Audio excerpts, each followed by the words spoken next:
everyone! Today I will talk about Dashboard Guide.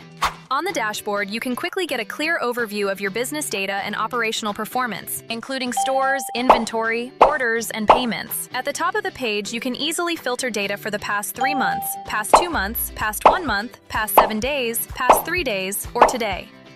On the right side, you can switch regions to analyze data for a specific market and focus on key areas. The payment section clearly displays the total number of transactions and total net received amount, giving you a quick view of your cash flow.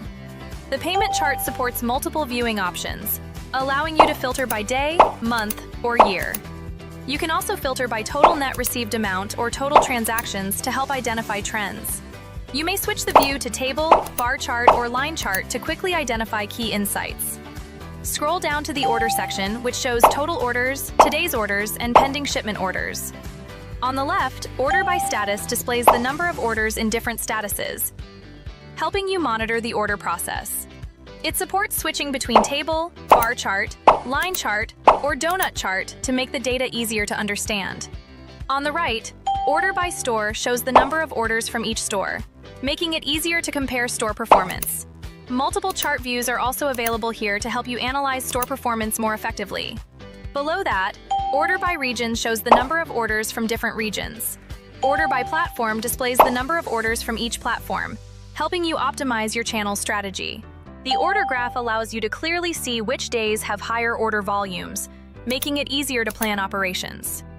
Scroll further down to the product section, which displays total products, total variant SKUs, total inventory items, and total mapped products.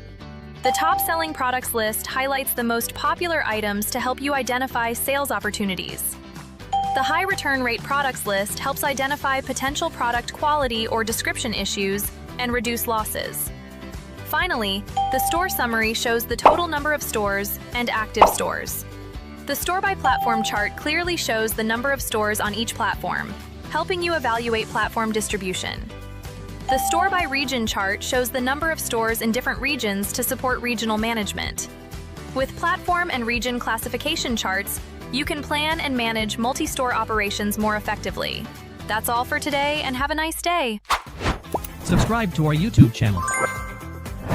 Thanks for watching, and stay updated with our latest videos, Facebook posts, and important guides on our website.